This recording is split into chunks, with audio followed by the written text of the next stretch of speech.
Hello everyone, welcome back to the next video. In this video I will show you how to replace audio of a video file and replace it with some other audio in Flutter Android application using Media3 transformer. So this is Android specific only. First I will show you I'll quickly show you the code. I'm not entire code. Here you can see I'm taking the video as well as the audio from a network URL. Okay, so I'm not picking it from my local device. Later on I will pick it from my local device as well.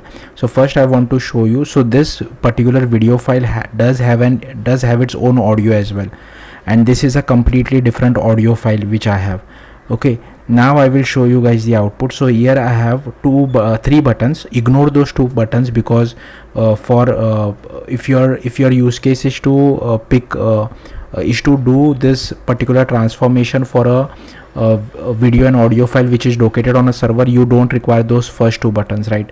So I will just click on this convert button. Now this convert button you see is very ugly. It's because it is from the native Android side, it is not from Flutter side. I could have created it, but it would have resulted in unnecessary complications. That's why this convert button is on native Android side, and later on I will explain you why it is on the native Android side as well, because apart from this button I am also displaying the video player from native Android side. Also I'll quickly open the logcat as well because I want to show you guys some output. So here is actually I will display the progress of how much conversion has happened. So I'll just click on this convert button, and the video and audio file which I have used are very small, so the conversion should be pretty fast.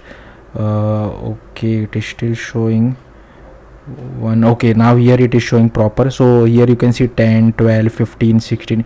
It will go till 100. Sometimes it doesn't reach till 100 if the video is very short, but here you can see the output is ready. I'm sorry, Dave. I'm afraid I can't do that. I'm sorry, Dave. So hopefully you heard it. I have mixed with some different audio file together with this particular video. I think the audio is from 2001 A Space Odyssey. I'm not really sure, but here you can see if the progress, it has reached till 99, and this is the 2 which you see at the start is the progress state, and once the conversion is done it goes back to 0. So here I was displaying a normal circular progress bar, but if you want to show the actual progress, you can send this particular value from native Android side to Flutter side as well using event stream. I won't go into that detail. Okay, so this is done. Now also one more thing, once this conversion is done, this particular video is also saved in the user's external storage or local storage, whatever you call it. So suppose if I click open video picker without permission, here you can see the first video which has been displayed is from our transformation which we have just done recently. Now I will show it to you how to do it for file which is picked from the user's device as well. So I will just select this 15-second long video which is the third video. I'll just select that, then I'll click on this open audio picker without permission. So this will open the audio picker thing. So I'll just select any particular audio as well, and now again I'll click on the convert button, and if you see over here you can see again it has started doing all the conversion for us. Again, once the conversion is done, the file will be saved to external storage. So some of you might be needing that. Perhaps he made up to the party afterwards and took her and his heart it and continued. It was not Threejs set it up. So yeah, I've just paused the video. Now again if I click on open video picker without permission, here you can see now there are 4 videos. So hopefully you got the point. Let's see how to do this. So firstly I have created as usual a Flutter application, and here I have added a few of this imports inside main.dart. I have just refactored this my homepage widget, so it is a stateful widget. If you are not interested in like this from network URL, you can just keep it as empty string. Okay, don't enter anything if you only want to do it for files which are on user's device. So just enter empty string for video URL as well as audio URL. Here is our method channel, so same name we will have to use it on native Android side as well. And coming back to the UI, I have created one text button. So as soon as you click it, it will invoke a method called pick video without permission, which will, so this method has been defined on native Android side. this will basically pick a video, and whatever is the URL of that video is assigned to our video URL variable. If you want, you can use a third-party library for this as well, but just for simplicity sake, I am more familiar with native Android side. That's why I'm doing this on native Android side. You don't have to do it. Then similarly for the second text button, again we are invoking this method which will show us the audio files from the user's device, and once the user selects it, we just assign the URI of that audio file to this particular variable. And here you can see I have created this custom my video view which will display the convert button as well as the video player, and it is only visible if this video URL is not equal to empty as well as this audio URL is not equal to empty. So at the very start you won't see the convert button if you are keeping this as empty strings, okay, or you can change this particular logic according to however you feel like. Then here is our my video view which takes the video URL as well as the audio URL. Now here I have created this particular file called my video view. So here it is basically a stateful widget which takes these two parameters. Then here we create this creation params of map. Here is our key. We initialize that key. We pass this audio video URL in creation params as well. This get called every time you pick a new video audio URL. So we want to update our widget, that's why we are using this, and we are also generating the key.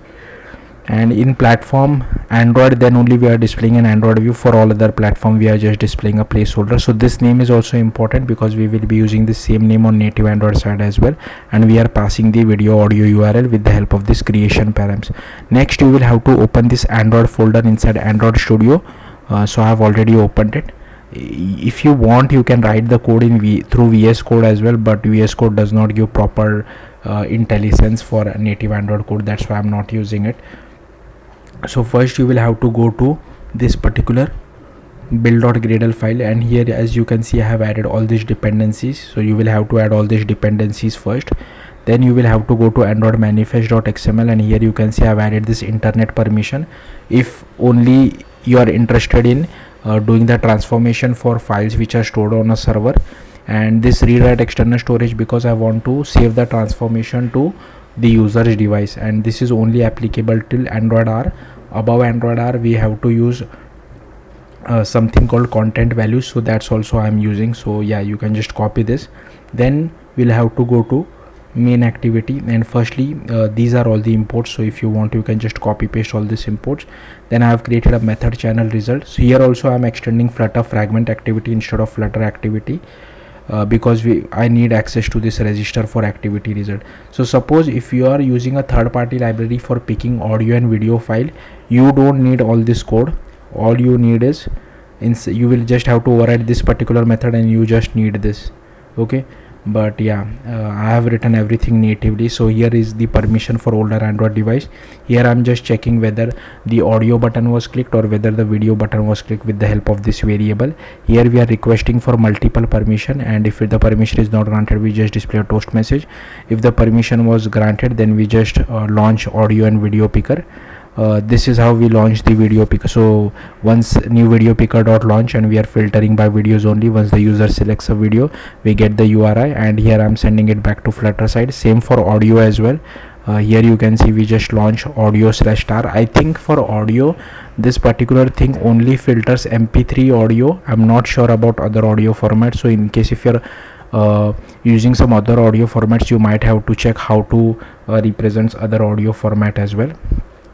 And this is the audio picker. So once the user picks a video, we send it back to Flutter side. Then we override this configure Flutter engine, and here we just register our view, and here we created this method channel. So once this method is called, is audio picked is false, and if we are above Android R, we just call this launch new video picker.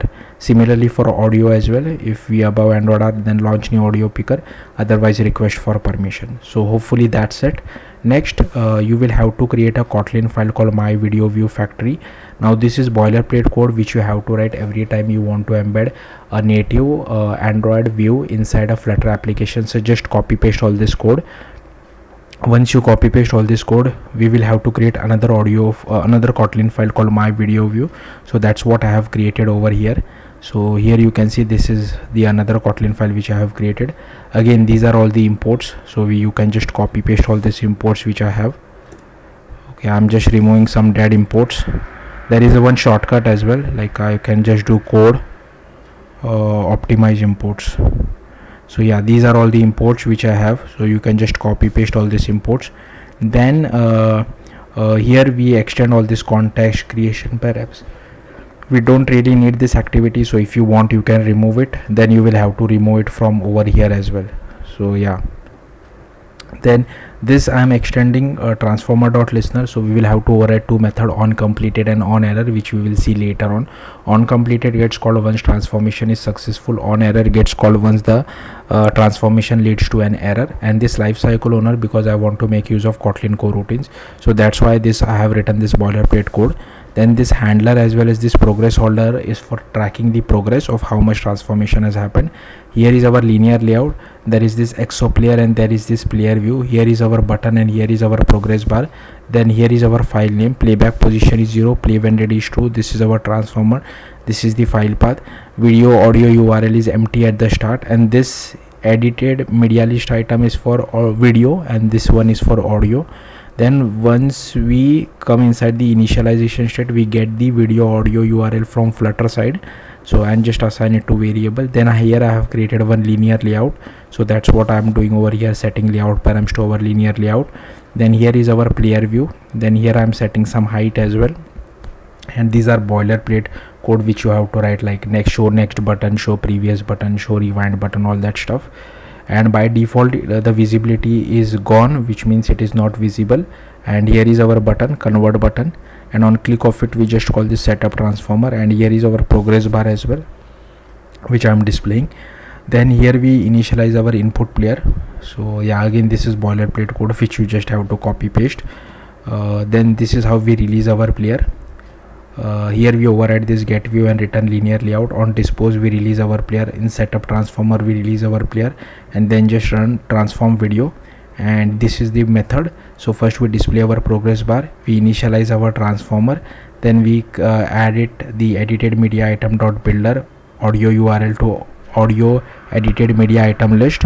Similarly for edited video as well, but if you see for video we also add this particular thing and remove the original audio of the particular video file. That's the extra step. Then we create this edited media item sequence, and here we also enable looping for audio edited media item list. This is because suppose if your video is 30-second long, if your audio is 15-second long only, then once the audio finishes at 15-second, from 16-second I again want to play the audio. That's why I'm doing this. Then this is our composition.builder. Here is our external file. Here we start the transformation. Here we actually track the progress state which I showed you inside logcat. So this progress state is the actual 0, 1, 2 which I shown you, and this progress holder dot progress is from 0 to 100. And here I have added 500 milliseconds delay as well. This is how we create our external file. Again, even I have copy pasted this from Stack Overflow. I am also not really good at this. And this is how we save file to external storage. Again I have just copy pasted it from Stack Overflow, so I'll simply scroll through this. Feel free to copy the code if you want to. Okay, then we are, like I told you, we are overriding this on completed once transformation is finished. So we are just clearing this edited media list item and also emptying this video URL and audio URL, and we just initialize our input player, save file to external storage, and hide the progress bar. And similarly on error we hide input player and progress bar and just display a toast message. So yeah, I think that should be it.